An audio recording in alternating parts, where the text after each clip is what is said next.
¿Alguna vez te has preguntado cuál es el sentido de tu vida? Algunos pueden pensar, yo pensé que había venido a una iglesia y me están hablando de filosofía. Cuando tú abres los ojos cada mañana, ¿qué es lo que te mueve a levantarte de la cama y a ponerte en movimiento? A todos nos gusta pensar que las cosas que hacemos son importantes y que hacen alguna diferencia, que nosotros vamos a dejar una huella en el mundo cuando salgamos de aquí, pero ¿realmente es así? O para ponerlo en una forma más general, ¿hay algún propósito y significado para la existencia del hombre en un mundo como este? Donde tenemos que enfrentar tantos problemas, tantas injusticias, tantas cosas torcidas que no parecen enderezarse nunca.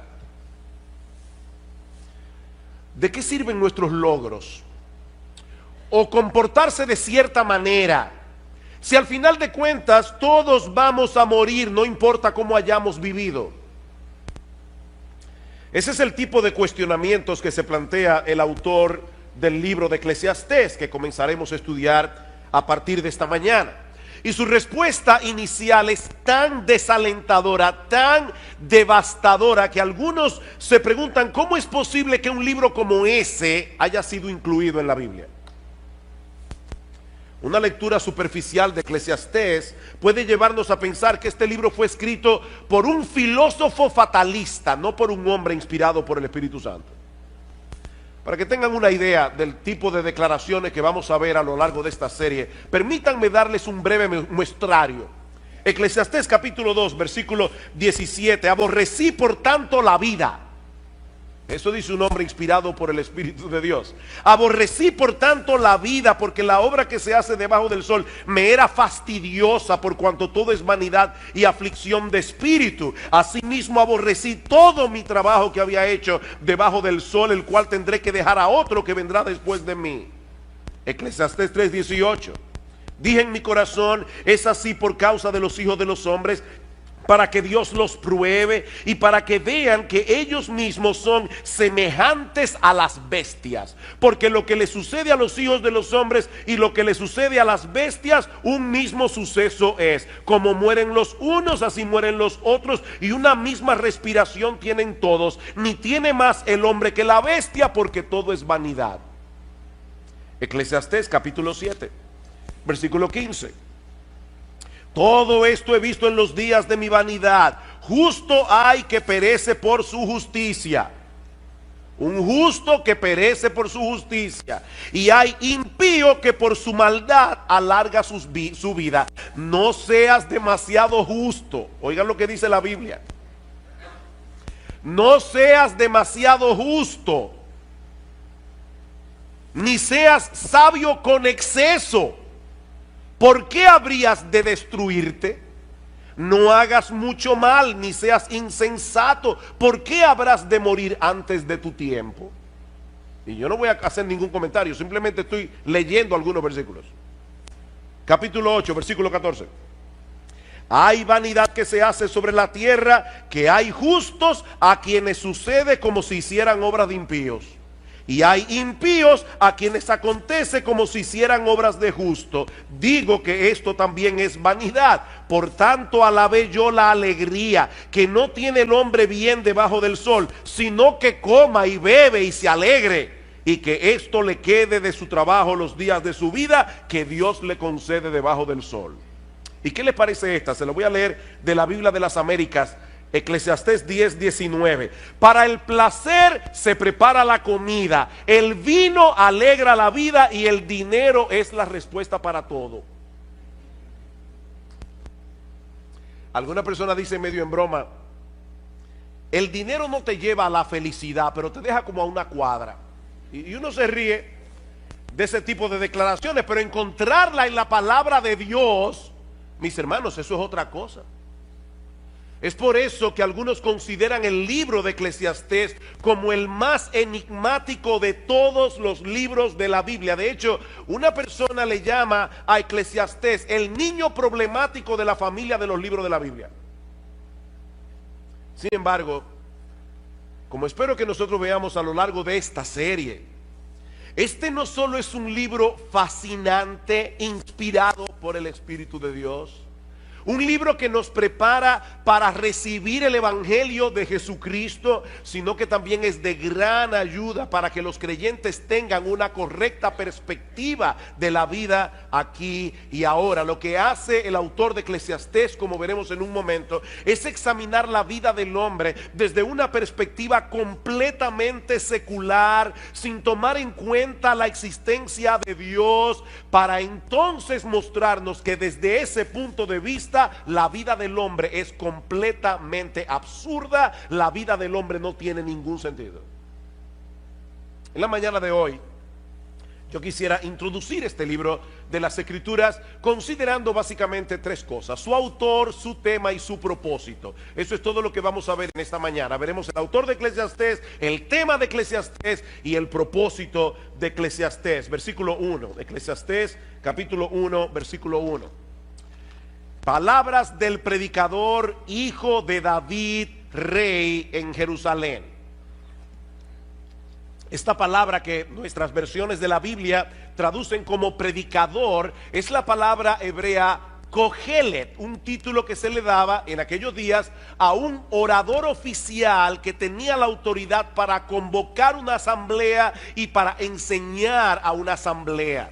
De hecho, la palabra griega para asamblea es la palabra griega eclesia, de donde proviene nuestra palabra iglesia y de donde proviene también el título de este libro, Eclesiastés, o el predicador. Algunos traducen esta palabra como el maestro, otros como el filósofo. Hay otros que prefieren dejarla sin traducción y de llamarle a este individuo simplemente el Kohelet, pero la traducción de nuestras versiones sigue siendo una de las mejores: el predicador. Ahora bien, ¿quién es este predicador que se atribuye la autoría de este libro? Bueno, su nombre no se menciona en ninguna parte de Eclesiastés, pero todo luce indicar que se trata del rey Salomón. En el versículo 1 se refiere a sí mismo como hijo de David, rey de Jerusalén, y más adelante en el versículo 12 nos dice que él fue rey sobre todo Israel. Mis hermanos, ¿quién fue el único hijo de David que pudo reinar sobre toda la nación de Israel? Únicamente Salomón, porque en los días de Roboam, el hijo de Salomón, el reino se dividió en dos. Así que todo luce indicar que este predicador no es otro que el rey Salomón, aparte de que las experiencias que él comparte en el libro encajan perfectamente en lo que nosotros conocemos en la Biblia del rey Salomón. Como ustedes recordarán, al principio de su reinado el Señor se le apareció a Salomón y le dijo: pídeme lo que tú quieras. Y Salomón le pidió un corazón entendido para juzgar a tu pueblo y para discernir entre lo bueno y lo malo. Él pudo haber pedido muchas cosas, pero lo que le pidió a Dios fue sabiduría. Y dice en el versículo 10: y agradó delante del Señor, Primera de Reyes 3, que Salomón pidiese esto. Y le dijo Dios: porque has demandado esto y no pediste para ti muchos días, ni pediste para ti riquezas, ni pediste la vida de tus enemigos, he aquí que te he dado corazón sabio y entendido, tanto que no ha habido antes de ti otro como tú, ni después de ti se levantará otro como tú. Y aún también te he dado las cosas que no pediste, riquezas, gloria, de tal manera que entre los reyes no haya ninguno como tú en todos tus días. Y si anduvieres en mis caminos, guardando mis estatutos y mis mandamientos como David tu padre, yo alargaré tus días. Lamentablemente, Salomón no permaneció siendo fiel a Dios. Dice en el primer libro de Reyes, en el capítulo 11, que sus muchas mujeres desviaron su corazón hacia la idolatría. Salomón llegó a tener 300 esposas y 700 concubinas, un harén de 1000 mujeres. Por supuesto, la idolatría tiene consecuencias, y la vida de Salomón se volvió un total desastre. Y aunque nosotros no tenemos constancia de que Salomón se haya arrepentido y haya vuelto a los caminos del Señor, el libro de Eclesiastés parece ser su testimonio de arrepentimiento. Al final de su vida, Salomón quiso compartir las lecciones que aprendió de mala manera durante su tiempo de apostasía. ¿Y cuál es el tema de este libro? Versículos 2 y 3. Vanidad de vanidades, dijo el predicador, vanidad de vanidades, todo es vanidad. ¿Qué provecho tiene el hombre de todo su trabajo con que se afana debajo del sol? Y hermanos, esta es una frase clave que se repite 29 veces en todo el libro. Lo que Salomón quiere hacernos ver es que si la existencia humana se limita al aquí, al ahora, si no tomamos en cuenta lo que ocurre del otro lado del sol, cuando partamos de este mundo a la presencia del Señor, entonces nada de esta vida tiene sentido. Vanidad de vanidades, vanidad de vanidades, todo es vanidad. La Nueva Versión Internacional traduce esta frase: lo más absurdo de lo absurdo, lo más absurdo de lo absurdo, todo es absurdo. Y aún otro lo traduce: frustración de frustraciones, todo es frustración. La palabra vanidad también se repite una y otra vez en el libro de Eclesiastés, 38 veces en total, y se refiere a algo que no tiene sustancia, algo inútil, algo sin valor. Mi amigo, si tú dejas a Dios y a la eternidad fuera de la ecuación, lo que te queda es una vida vacía, sin propósito y sumamente frustrante. Salomón parece estar sacando balance aquí, al final de su vida, de todas las cosas que él tuvo la oportunidad de experimentar, cuando Dios dejó de ser relevante para él, y el resultado final fue menos que nada. Vanidad de vanidades. Los judíos empleaban ese tipo de expresiones cuando querían enfatizar una idea, como cuando nosotros decimos rey de reyes. Él es el rey que está por encima de todos los reyes, o cantar de los cantares. Es el cantar más extraordinario, es el cantar que está por encima de todos los cantares. Bueno, lo que Salomón nos está diciendo aquí es que no hay una cosa más vana que una vida sin Dios. Eso es lo más vano, ya más vano no se puede ser. Esa es la vanidad de las vanidades.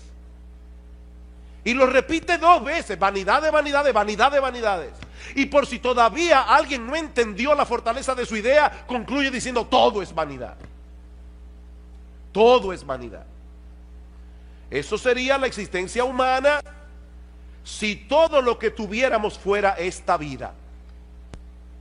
Venimos de la nada.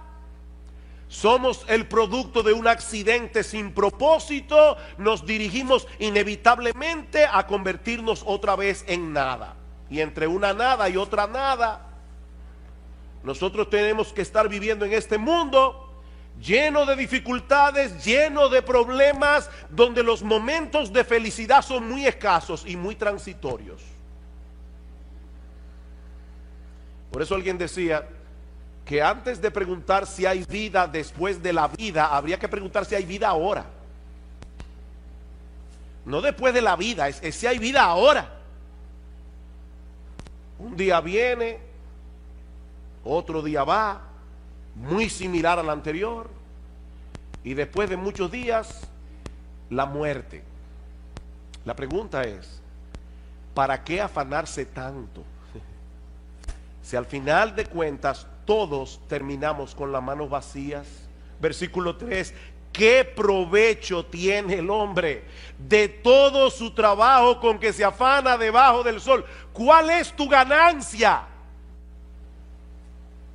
Bueno, mire, yo me conformo con dejar un legado a las generaciones futuras. Genial. Pero ¿de qué te sirve eso a ti?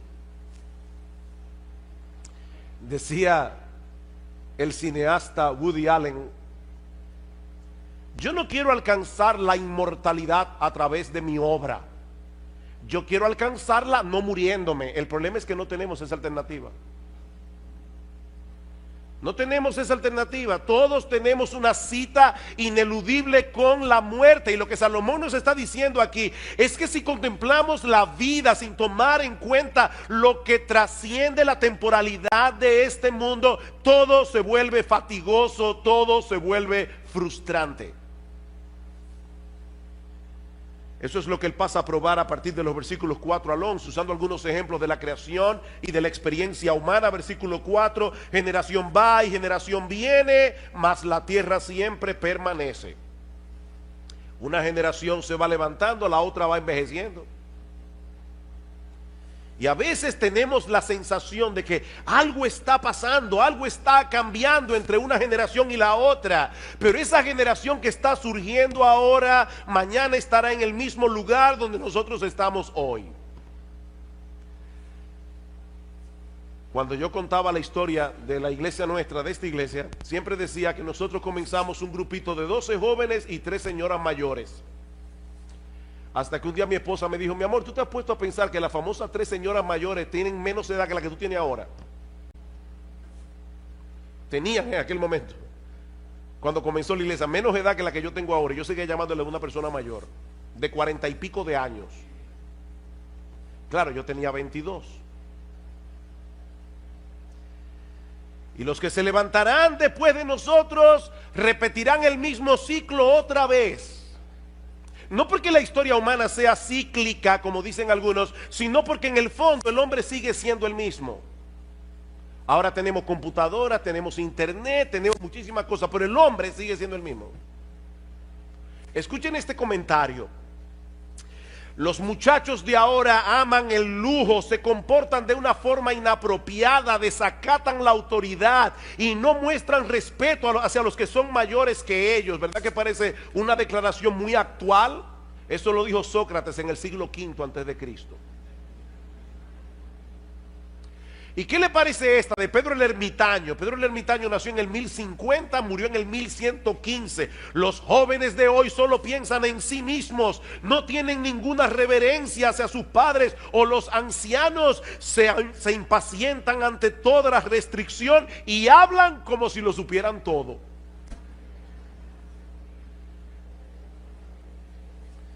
Ustedes ven el punto. La historia está en movimiento, pero nada cambia en realidad. Nada cambia. Es lo mismo que nosotros vemos en los procesos de la naturaleza. A pesar de la diversidad y los cambios que nosotros vemos a nuestro alrededor, la naturaleza es sorprendentemente uniforme en su funcionamiento. De hecho, eso es lo que permite que hagamos ciencia. Los científicos pueden evaluar los procesos de la naturaleza porque todo se repite una y otra vez. Versículo 5: sale el sol, se pone el sol, se apresura a volver al lugar de donde se levanta, el viento tira hacia el sur y rodea el norte, va girando de continuo y a sus giros vuelve el viento de nuevo. Los ríos todos van al mar y el mar no se llena. Al lugar de donde los ríos vinieron, allí vuelven para correr de nuevo. El sol salió esta mañana, se va a poner esta tarde, así será mañana y pasado mañana y dentro de 10 meses y dentro de 100 años. La misma rutina. Y lo mismo ocurre con el viento. El viento se mueve constantemente en una serie de circuitos que nosotros no podemos entender del todo y que tampoco cambiará con el paso de los siglos. El mismo circuito. Todos los ríos desembocan en el mar, pero el mar nunca se llena. Y al lugar de donde los ríos vinieron, allí vuelven para correr de nuevo. La misma cosa una y otra vez. Y esa monotonía de la naturaleza no es otra cosa que un reflejo de la monotonía de la vida humana.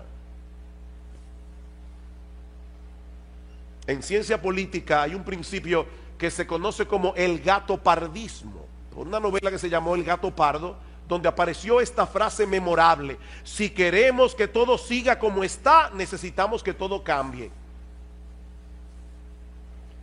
¿Cómo así? Bueno, lo que este principio establece es que los políticos tienen que iniciar constantemente algo que se parezca una transformación revolucionaria, pero dejando en realidad las mismas estructuras de poder, de manera que todo cambia, pero nada cambia. ¿O no es así? Eso es el gatopardismo.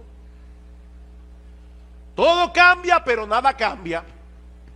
Eso es básicamente lo que Salomón nos está diciendo en Eclesiastés. Lo que nosotros vemos en los procesos naturales es lo mismo que ocurre en la experiencia del hombre. Versículo 8: todas las cosas son fatigosas más de lo que el hombre puede expresar. Nunca se sacia el ojo de ver ni el oído de oír. Eso fue cierto en los días de Salomón, lo es en el día de hoy. En la historia de la civilización, el hombre nunca había tenido a su alcance tantas posibilidades de ver y oír cosas diferentes. Hace 200 años, si usted quería escuchar música tocada por una orquesta, usted tenía que ir a donde la orquesta estaba. Ese era un lujo que muy pocas personas podían darse. Hoy día cualquier muchacho tiene a su alcance un montón de dispositivos, de programas, de aplicaciones que le permiten ver y escuchar lo que quiera y cuando lo quiera. iPod, iPhone, iPad, iTunes, MP3, YouTube, SoundCloud, Netflix, Crackle y yo no sé cuánta cosa más. ¿Y saben qué? No importa cuántas cosas veas, no importa cuántas cosas escuches, nunca te sentirás satisfecho. Nunca te sentirás plenamente satisfecho. Yo recuerdo cuando era niño, a mi padre le encantaba hacernos cuentos árabes. Y yo recuerdo uno en particular donde había un rey que le ofreció la mitad de su reino a cualquier persona que pudiera llevarle algo que fuera más pesado que lo que él tenía en su mano. Y las personas comenzaron a traer cosas pesadas, lingotes de oro cada vez más pesadas, y siempre lo que el rey tenía en la mano pesaba más. Y la gente decía, ¿cómo es posible que este hombre pueda tener algo en su mano envuelto en un pañuelo que pese más que todo lo que nosotros llevamos? Finalmente hubo un sabio que le dijo, lléveme donde el rey. Cuando pusieron el pañuelo en la balanza, este sabio cogió un poco de tierra, lo puso en la otra balanza y la tierra pesó más. Y todos quedaron sorprendidos hasta que él dio la explicación. Lo que hay envuelto en ese pañuelo es un ojo humano. Y el ojo humano no se sacia con nada, pero al final tendrá que contentarse con un puñado de tierra. Nunca se sacia el ojo de ver. Siempre queremos ver otra cosa, escuchar otra música, tener otra experiencia. Lo que ayer me emocionaba, hoy me causa aburrimiento. ¿O no es así? Así como el mar nunca se llena, nuestros sentidos tampoco. Es por eso, hermanos, que la industria del entretenimiento es tan exitosa. Nosotros queremos algo nuevo, algo que nos libere de ese ciclo interminable de insatisfacción y de hastío. El problema es que todo lo que el mundo ofrece debajo del sol nos deja exactamente en el mismo punto de partida. Versículo 9. ¿Qué es lo que fue? Lo mismo que será. ¿Qué es lo que ha sido hecho? Lo mismo que se hará. Y nada hay nuevo debajo del sol. ¿Hay algo de lo que se puede decir, he aquí esto es nuevo? No, ya fue en los siglos que nos han precedido. Si leemos con cuidado la historia, veremos que el hombre sigue siendo esencialmente el mismo con el paso de los siglos. Las mismas dudas, los mismos problemas, las mismas aspiraciones, los mismos anhelos, la misma lucha. Lo que parece novedoso no es más que un pasado que ya se olvidó. Decía el periodista Malcolm Muggeridge, todas las nuevas noticias son viejas noticias ocurriendo a nuevas personas. ¿Escucharon eso? Todas las nuevas noticias son las viejas noticias ocurriéndole a nuevas personas. Versículo 11. No hay memoria de lo que precedió, ni tampoco de lo que sucederá. Habrá memoria en los que serán después. En otras palabras, la gente suele de sufrir de amnesia histórica. La gente suele sufrir de amnesia histórica. Y eso nos hace creer que algunas cosas son novedosas cuando en realidad no lo son. Generaciones van, generaciones vienen, cada una repitiendo los mismos errores de la generación anterior y creyendo al mismo tiempo que están siendo originales. La vida debajo del sol es fatigosa, repetitiva, monótona, hastiante. Eso es lo que Salomón nos está diciendo. Y cuando el hombre trata por sí mismo de descubrir el significado y propósito de todo esto, el resultado es una visión fragmentada de la realidad que no le hace ningún sentido. Es como cuando estamos tratando de armar un rompecabezas y hay piezas que faltan. Vanidad de vanidades, dijo el predicador, vanidad de vanidades, todo es vanidad. Ahora bien, ¿y cuál es el propósito de este libro?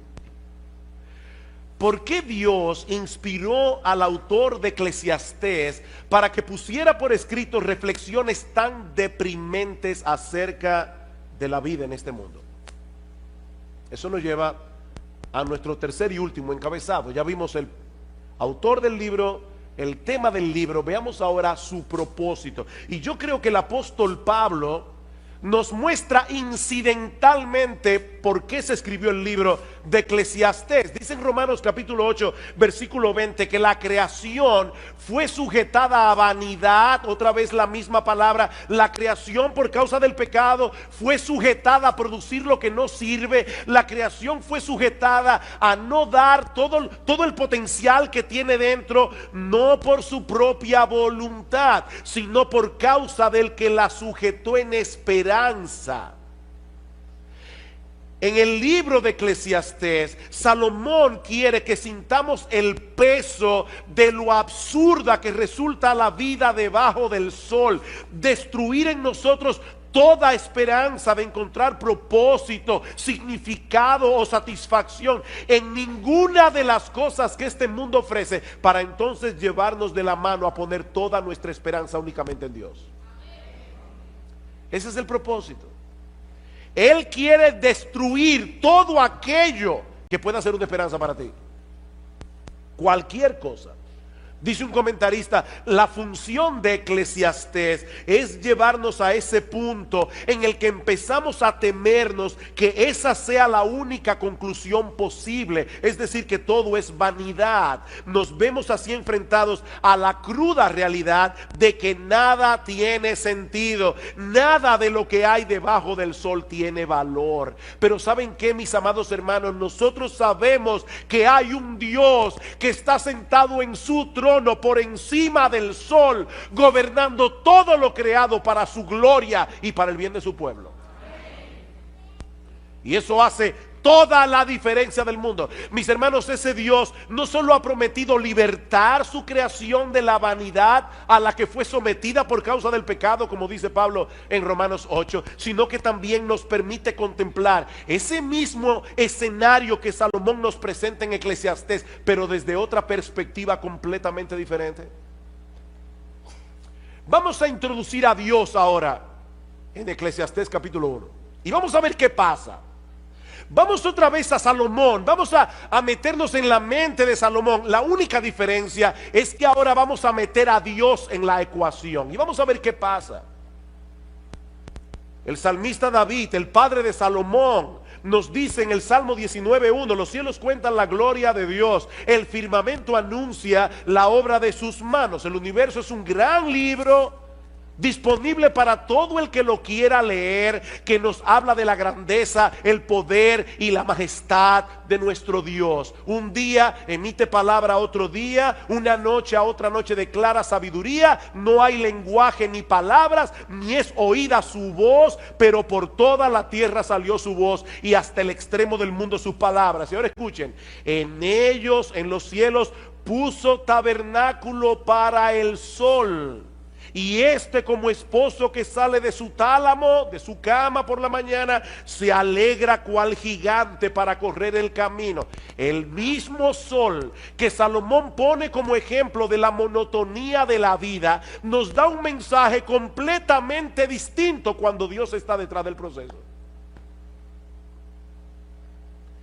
Ese ciclo solar testifica de la gloria, el poder, El gozo dice que se alegra cual gigante, el gozo y aún la bondad de nuestro Creador, que hace salir su sol sobre malos y buenos y que hace llover sobre justos e injustos, como dice Cristo en Mateo 5:45.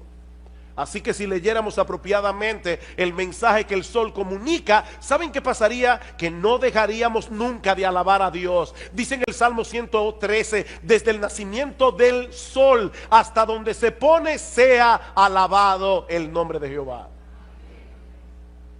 Si todos los hombres reciben igualmente el beneficio de la luz del sol, ¿no debieran todos darle la gloria y la alabanza al único que le corresponde? Ven ustedes, hermanos, el mismo sol, pero contemplado desde otra perspectiva. Y lo mismo podemos decir de los otros ejemplos que usa Salomón en Eclesiastés. Sí, los ciclos de la naturaleza son repetitivos. Ahora la pregunta es, cuando nosotros colocamos a Dios en el panorama, ¿qué nos enseñan esos ciclos repetitivos de la naturaleza? Son un testimonio contundente de la sabiduría y la fidelidad de nuestro Dios. Dice en el Salmo 104:10, tú eres el que envía las fuentes por los arroyos, van entre los montes, dan de beber a todas las bestias del campo, mitigan su sed los asnos monteses, a sus orillas habitan las aves de los cielos, cantan entre las ramas, él riega los montes desde sus aposentos, del fruto de sus obras se sacia la tierra. Nosotros le llamamos a esto las leyes de la naturaleza. Esa es una expresión que nosotros usamos simplemente para tratar de dar a entender cómo es que Dios opera, porque es Dios el que mantiene la naturaleza funcionando. Él es el que envía la lluvia. Si Dios no quiere, mañana no sale el sol, porque Él es Dios. Y ya lo detuvo en Gabaón, Él puede hacerlo otra vez. Pero es Dios, nuestro buen Dios, el que está cuidando la tierra. Es Dios el que está detrás de todos esos ciclos repetitivos. Así que mis hermanos, si nosotros vemos la naturaleza y no vemos a Dios, el mensaje que la naturaleza nos comunica es totalmente desalentador. Pero de repente introducimos a Dios en la ecuación y todo cambia drásticamente. De repente todo tiene sentido. Salomón nos dice en Eclesiastés 1:8 que el ojo nunca se sacia de ver ni el oído de oír. Pero alguien dijo muy sabiamente, el ojo no se satisface hasta que no ve la mano de Dios. Y el oído no se satisface hasta que no escucha su voz. Mis ovejas oyen mi voz, dice el Señor en Juan 10:27, y yo las conozco. Y me siguen y yo les doy vida eterna y no perecerán jamás, ni nadie las arrebatará de mi mano. Yo soy el pan de vida. El que a mí viene nunca tendrá hambre, y el que en mí cree no tendrá sed jamás. Ustedes se dan cuenta, hermanos, del contraste tan marcado que hay entre Eclesiastés y el Evangelio. Por un lado, vanidad de vanidades, todo es vanidad. Por el otro lado, yo he venido para que tengan vida y para que la tengan en abundancia. Juan capítulo 10, versículo 10. Salomón nos dice en Eclesiastés 1:9 que no hay nada nuevo debajo del sol. Y luego pregunta en el versículo 10, ¿hay algo de lo que se puede decir, he aquí esto es nuevo? La respuesta es, sí lo hay.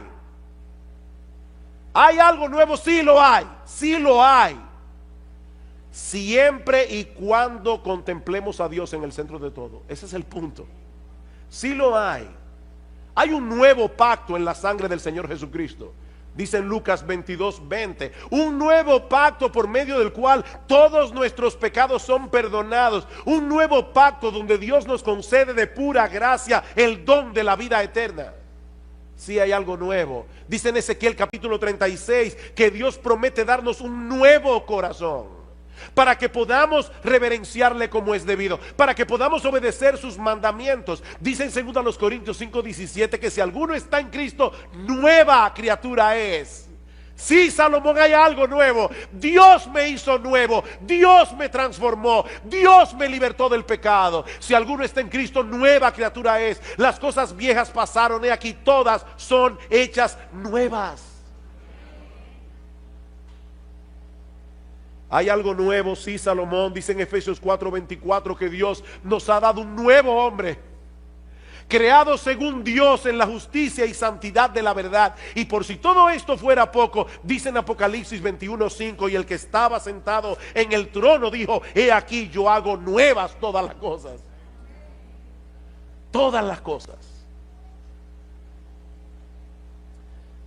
Queridos hermanos, algún día todo será nuevo. Algún día todo será nuevo.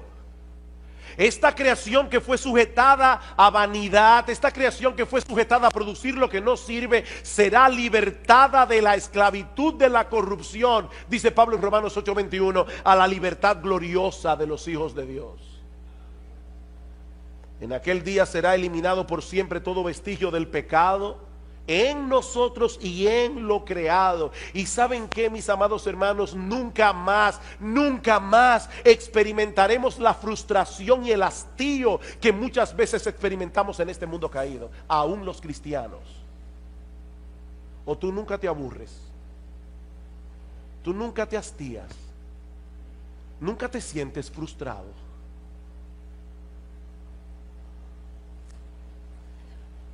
Mi hermano, déjame hacerte una pregunta. ¿Cuál es la perspectiva con la que tú usualmente contemplas la vida? ¿Te colocas en la posición de aquellos que viven sin esperanza y sin Dios en el mundo? A veces yo escucho a los creyentes con tantas quejas, que uno se pregunta: ¿dónde está Dios? ¿Dónde está Dios? ¿Cuál es tu perspectiva de la vida, mi hermano? ¿Eres tú de aquellos que, aún siendo cristiano, redimido por la sangre del Cordero, contemplan la vida desde la perspectiva de aquellos que viven sin esperanza y sin Dios? ¿O te levantas por encima de lo que tus ojos ven debajo del sol para contemplar todas las cosas a través de la presencia omnipresente de Dios en el mundo? Miren, hermanos, no hay que ser un incrédulo para perder de vista a Dios.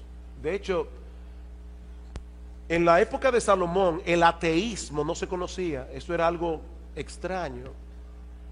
Salomón no está diciendo que vamos a contemplar la vida desde el punto de vista del ateo. Basta simplemente con que tú creas en Dios, pero no lo tomes en cuenta.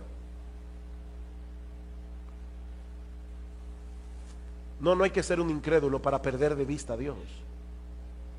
Sobre todo cuando las cosas no están saliendo como nosotros quisiéramos. Pero Dios sigue estando en su trono, dando un sentido y propósito a todas las cosas, para que al final de la historia todas redunden para su gloria y para el bien de su pueblo. Miren, mis hermanos, Dios se va a salir con la suya. Nadie puede frustrarlo. Él tiene un plan. Y en ese plan, nuestro bendito, glorioso, extraordinario, inefable, incomparable, inmutable Señor y Salvador Jesucristo se llevará toda la gloria. Y nosotros estaremos ahí para gozarnos con Él. Y si tú estás aquí sin Cristo, mi amigo, no intentes encontrar el significado y propósito de la vida en este mundo dentro de los límites de las cosas que este mundo ofrece. Como dice Agustín de Hipona, Dios nos hizo para Él y nuestra alma solo encontrará descanso cuando lo encuentre en Él. No hay alternativa. En tu corazón hay un hueco del tamaño de Dios que solamente Dios puede llenar. Mi amigo, fuera de Cristo todo es absurdo, y lo que es 1000 veces peor, fuera de Cristo solo obtendrás de Dios condenación y juicio por causa de tus pecados.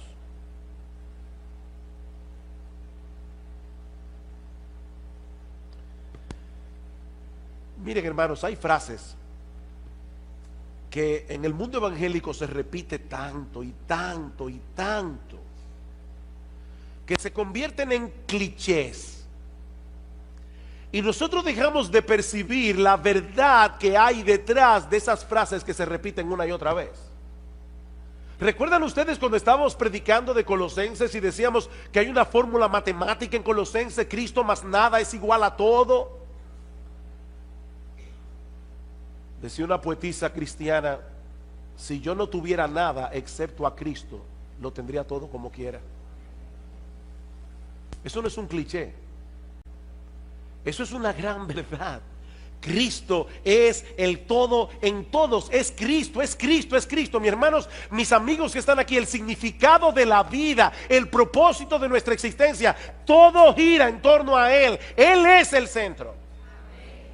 Es Cristo, es Cristo, es Cristo y nadie más. Dice en la Escritura que hay un solo Dios y hay un solo mediador entre Dios y los hombres, Jesucristo hombre. Él se introdujo en la historia humana. Él vino y vivió debajo del sol. ¿Sabes para qué? Para morir por nuestros pecados, para reconciliarnos con Dios, y ahora ofrece en el Evangelio perdón y vida eterna a todo el que viene a Él en arrepentimiento y fe. Es Cristo y solo Cristo. Mi amigo, no te vayas de este lugar sin arreglar tus cuentas con Dios a través de Cristo,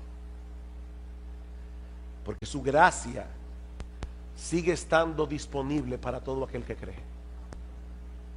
Él es un Dios de gracia y Él te ofrece hoy su gracia para que dejes de vivir la vida absurda que estás viviendo y por primera vez en tu vida, por primera vez en tu vida, comiences a vivir realmente. Yo he venido para que tengan vida y para que la tengan en abundancia.